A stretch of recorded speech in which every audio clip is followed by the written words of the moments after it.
I'm out here every week fighting, defending, talking this club up, doing the most to say, no, we still got this, we're pole position. But it's the guys that are on the inside there playing the football. Hello and welcome to Hybrid, powered by chinkseyMEDIA. RAKEEM is here. He's here. What happened against Man City on Sunday? 2-1. Well, we got a lot to unfold over the last 2 weeks, last month, last 4 months. Well, yeah, let's start at City last week. A couple of weeks ago, we was talking about we can go to the Etihad and it doesn't matter what the score is. We could draw the game. Worst come first, we could lose. It may not actually make any change in the title stance. But what we've now done is we've now gotten to the point where that was the deciding game.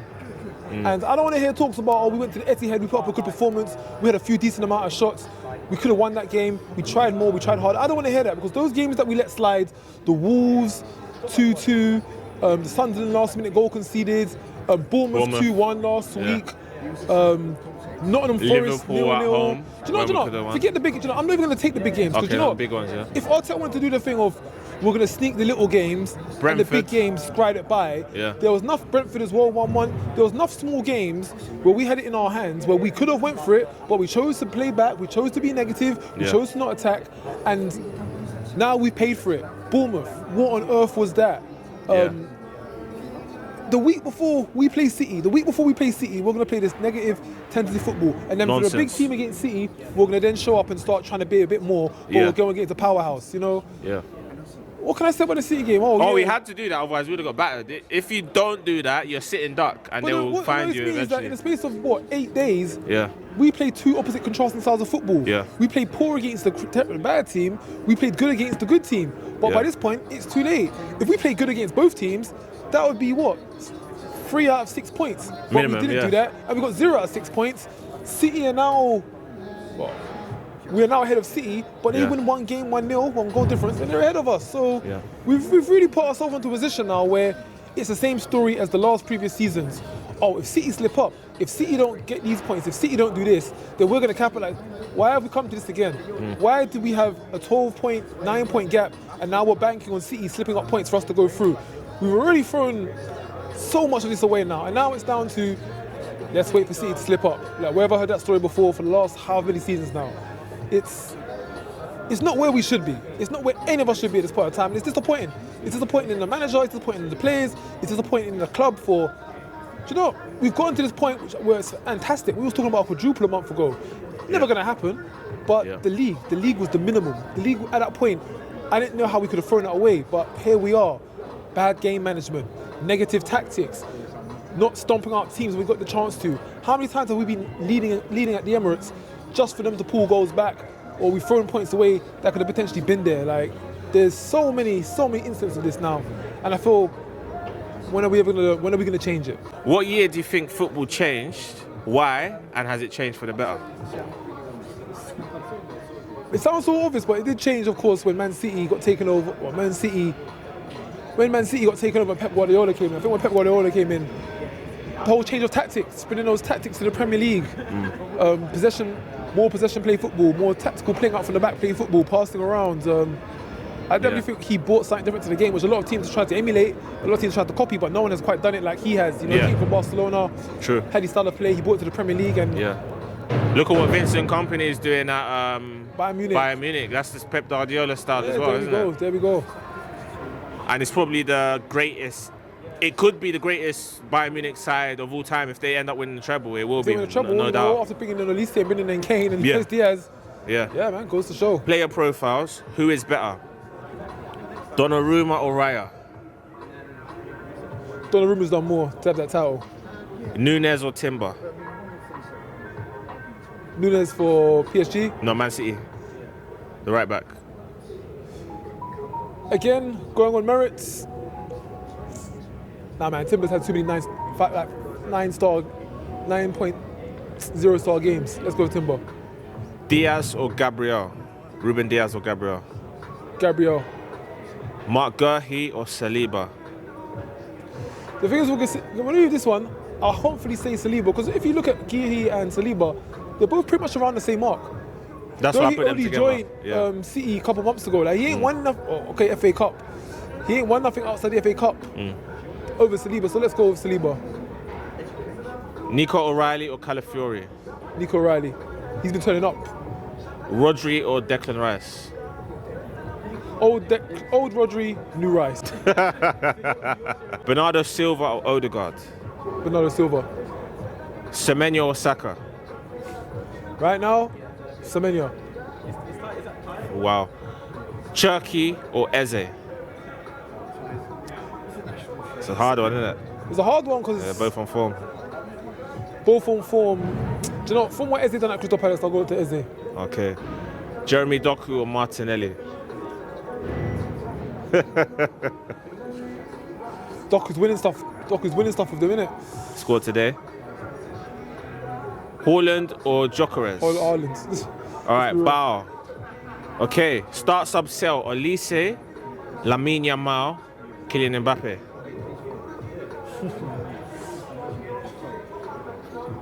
As of right now, Kylian Mbappe still leading the roost. Wow. On the bench, Olise and so Yamal.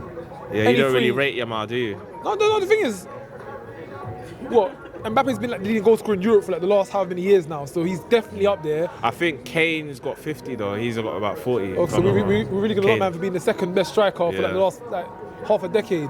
Olise, of course, is having the form of his life. Yeah. Last year it was Yamal, but this year he's had a bit of a slip. I thought with that one you could put anyone in any place and it doesn't. Yeah, it's a tough one, isn't it? Yeah. All right. What league position will Chelsea finish in? They're currently 8th. Well, probably shuffled around now because there's been games today, but they were 8th at the start of the day. I think I'm gonna say I don't think they'll get Europe.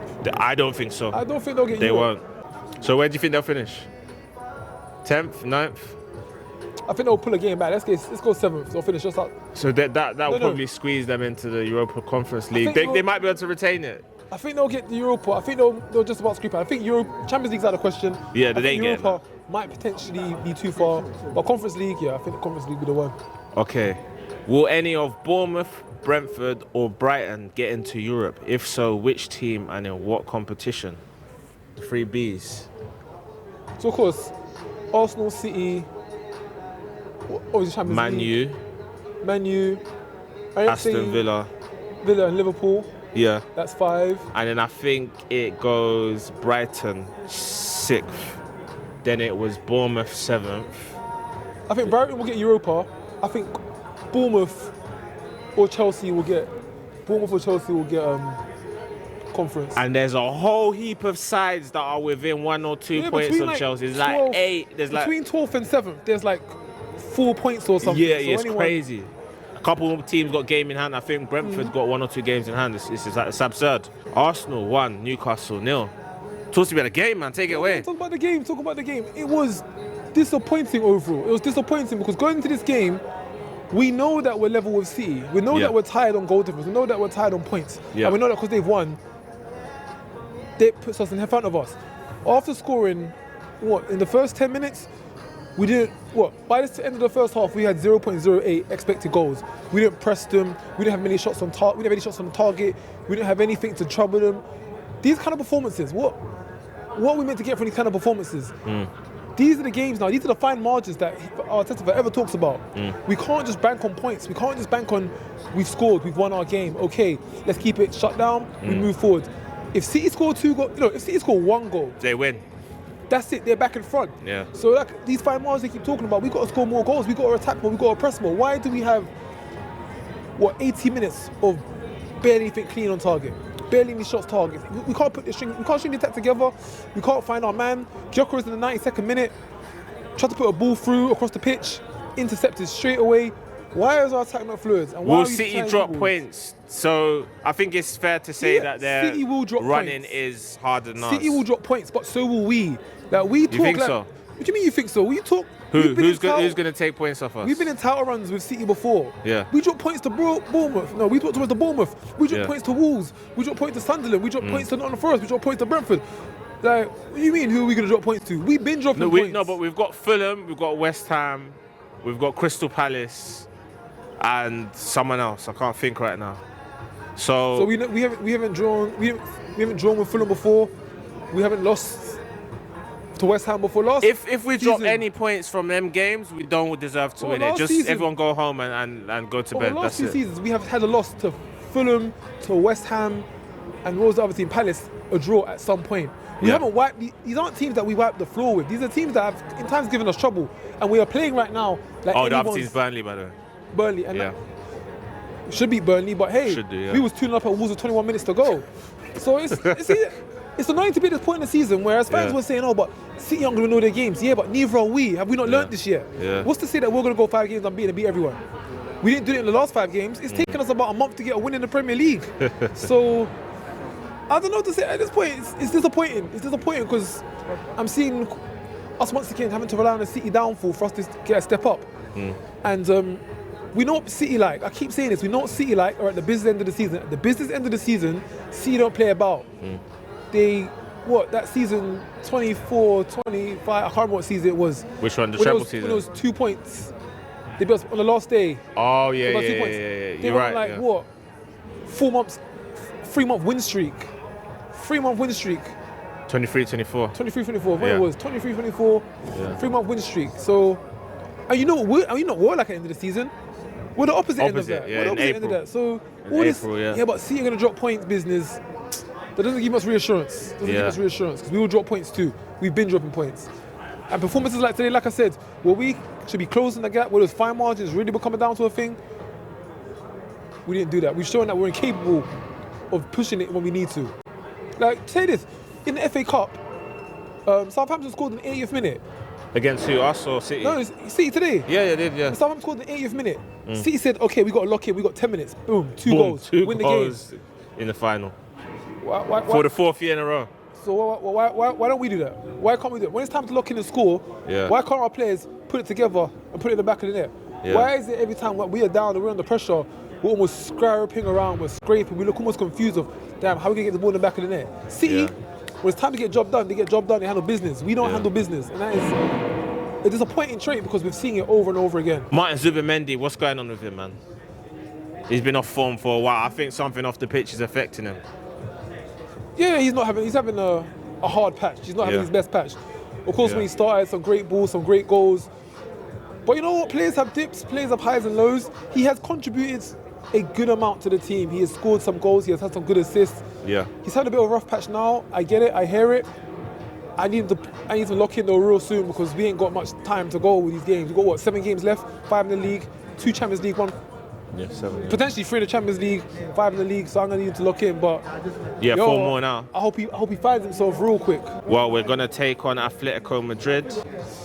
The funny thing with the Atletico game is that they've been playing almost as badly as we have. I was gonna tell you they've lost 7 of 8 games, and the only win is the reason they're in the semi against Barcelona. They lost the final Copa del Rey to Sociedad on penalties. They lost again recently in the league. Yeah, they keep changing the fiddle around the team, changing. They'll probably lose today because they'll change the team again. But the thing is, if they're resting players, then I guess it makes sense because they don't give a damn about the league. They ain't winning that. Nah, they'll finish 4th regardless. They're happy. Yeah. But you know, if they lose momentum, every team that loses will lose a bit of momentum. They're losing momentum, we're losing momentum. Let's see who can show up with the most momentum. Like myself as the Arsenal fan going into the game, I'm not sure what we're gonna do. I'm not sure. I'll be pissed off if we don't beat them. I was pissed off that we didn't beat Bournemouth. So when we're now sitting there talking about beating Atletico Madrid, if we don't beat them, I can't sit here and say I'm surprised. I think a lot of us fans now, at this point in the season, we can't sit here and say we'll be surprised if that man beats us, this team beats us, that team beats us. Because we're letting anyone beat us right about now. But like I said, Man City were down last 10 minutes, they locked in, they pulled it out of the bag. I feel like Arsenal, we need to lock in and pull it out of the bag. At any point now, when Arsenal go down, do you see us coming back? What, 1-0 down? Yeah. What was the last time we were 1-0 down, brought it around? The only one I can really think of is Newcastle, ironically. Literally at the start of October. Yeah, that kind of catapulted our title charge. It started it. And then what have we done from then? What other fight have we shown? From then we've been top, but obviously, you know, we're generally ahead. And even now when we go ahead, it's going to be a theme throughout the season. When we go ahead, we probably won't score the second immediately after. Then the game gets a bit edgy, tetchy. The fans get nervous, the players get nervous, the manager gets edgy. So it's like that's been the story. That's been the story of the season. We've been going through this all season now. Yeah, going through this all season, and Like I said, Atletico, for some reason we do better in the Champions League than we do in the league. Even last season, league form looked shaky. We turn it up in the Champions League. So, you know, if we can do that again, that'll be great. You know, it's going to be an interesting one. If we somehow manage to get to the Champions League final, but we screw up the league, it's going to be an interesting one how a lot of people feel, because that league was almost felt as a given.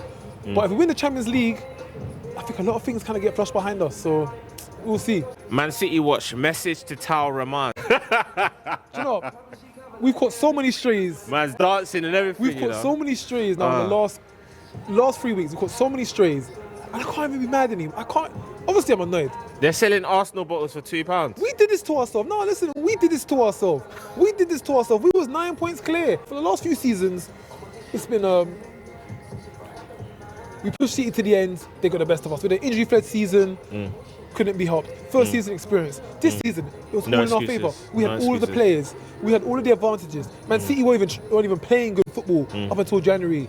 The manager had the experience, the petty experience. We had the bolsters, the new additions, and we still let us get into a position where we can put into this. You know, like, you know, fair play to that who's Man City fan. That Man City fan who done that, because you saw opportunity. These guys are acting like they don't have to play ball. I can't even defend it no more. I can't even defend it. I got to leave it to these boys. These boys now, you lot got a lot of things to be putting on, to defend your name now. You lot have got to go put a name out there, because these fans are running riot, and you've given them a reason to now run riot. We can't even say nothing to that. You have bottled a 12-point lead. You threw away the FA Cup quarter-finals. You threw away the EFL Cup to Man City because you didn't want to attack. Like, I hate to say it, but you're proving the hate is right. And as much as the fans, as much as the people behind you can support and cheer for you so much, I'm out here every week fighting, defending, talking this club up, doing the most to say, no, we still got this, we're pole position. But it's the guys that are on the inside there playing the football. Ultimately, it comes down to you guys. Like, I feel sometimes the fans want it more than the players. I feel like the fans and the people around the club are more eager, more hyped up, more anticipated, looking forward to this parade. We've been talking about this parade since freaking September. There was a guy that said he bought his outfit. You might have to keep holding that receipt. People buying outfits, people booking flights from all across the world to be here. Jeez. But it feels like these guys inside there, they're not the ones that even bothered about it. To them, it don't even seem that deep. To us, this is a lot. This is a big thing to us. This is massive. But, you know, if you guys ain't going to perform, if you guys ain't going to get it right or push or even show some dominance in these games, then, like, what can we say to these City fans or these other rival fans that are clowning us? Yeah. Like, I can only do my part. I can't get on there, yo. I'm a free agent. You want to bring me on? I'll try to do my part. I'll try to do my part. But you stay training every day, man. You be ready, man. I can only talk from the outside, man. You, man, got to do that, because you've let it get to the point now where other clubs can ridicule us. And if we leave this season trophyless again, then believe me, there's going to be more onslaught. There's going to be more jokes. There's going to be more banter. There's going to be more second bridesmaids, second. Yeah. Like. Yeah. See, I'm at the point now where I can't. It can't be 4 years in a row second. That's a joke. That's ridiculous. I can't even defend anymore. I'm always positive. You're the positive Arsenal fan. Even at this point now, it's like, guys, you look like you've had enough, though, innit? You've reached the end of your tether. I can't defend anymore. Like, it's now time for you guys, man. Step up. Yeah. Step up, man. We got to do this. A couple more games. Let's lock in. And you'll see what we can do. Did you know that Caroline Dubois got the same heritage as you? Do you know that? I thought they were just Jamaican, but they're Jamaican Nigerian. Because even when I see the little brother, I'm like, nah, he's definitely Nigerian. Solomon. I thought they were Grenadian. Okay, it's probably Grenadian and Nigerian, but they're half Nigerian.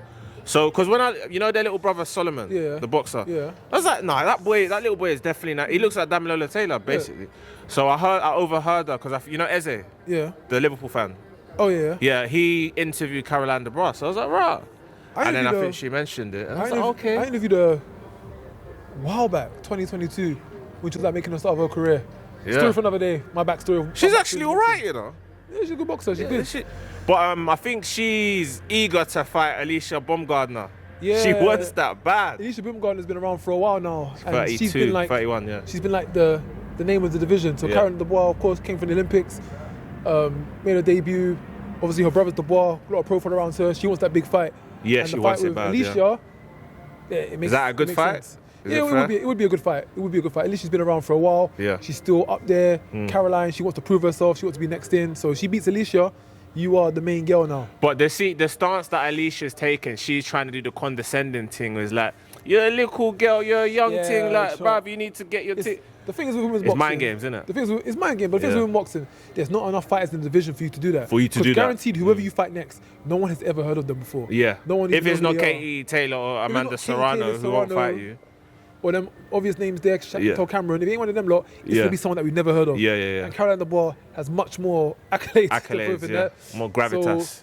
So, I think her manager says like about that fight's going to be big 2.5 years down the line. It's like, nah. Because she'll be too old. Alicia will be 34. So that, and also, who they're going to fight in 2.5 years? Are you going to fill the spaces? There's not enough fighters for you to just ration out the fights. It's not like men's boxing where you can just find someone who's of a decent caliber. Right. Like women's boxing, there ain't that many people, so that fight's got to happen probably sooner rather than later. Fury fought Makhdamov. He beat him, comfortable point decision. Didn't look his best. Didn't perform all he's done, but he's coming towards the tail end of his career, so it would be expected. Conor Benn won against Progress. Yeah. Again, didn't look good. But what we said of Conor Benn, at that level, he's never looked great. So it's just a bit of how far can this guy go? How much can the media push him? And how much can we see from him going forward? Who is it again? Was it Shakur Stevenson that they're trying to get that fight done? There's a few of them, innit? There's who's the Mexican geezer again? Ryan Garcia. And there's another one Conor Benn, that want to fight Ben, right? Conor Benn, it's a case of it's a bit of an experiment. You know, he's got the publicity, the media, all the hype behind him, the big fight, the scandal. Yeah. But ultimately, he's probably not at the level of the Shakur Stevensons, the Ryan Garcias. Wow. He's not at that level. But who are we going to cash him in with first? Because it's more than likely whoever he fights out one of these guys is going to beat him. And once he gets beaten at the top level, it's very hard to now promote him as a guy at the top level. So they're going to be very careful about who they pick before they throw him in there. Because I believe he's 30 or 29. Who? Or going to be... No, he's going to be 30 this year. Who? Ben. Yeah, he's going to be 30 this late year. 20s. Yeah. He's 196. Yeah, he's not at the caliber of those fighters. So it's a case of whoever gets him first will probably beat him. So they got to milk the gravy train for as long as possible. I knew. Dubois against Wardley. That's soon, right? Because I see the... It's at the Copper Box. Face off. Copper Box. No, it's the Co-op Arena in Manchester. Manchester, yeah. I'm swaying towards Wardley. Wardley's had a lot of momentum going his way. Dubois, no doubt, he's good. He's got the more experience. But Wardley just seemed like a wrecking train that just gets through everyone. Very durable as well, isn't it? Very durable. Yeah. He'll get hit. He'll hit them right back. Yeah. So, wow. It'll be interesting to see. And isn't there another one coming up, or was that Reddy's Chisora? There was a few because we're in the fight season. Chisora was done. That's done. Fury fight was done. Yeah. Ben's done. Ben's done.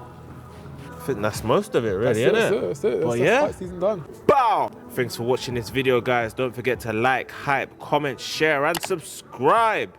And send the super chats in the channel's way and help support it. Put the W's in the chat and be sure to check out these playlists for more amazing videos. Only on Hybrid, powered by chinkseyMEDIA.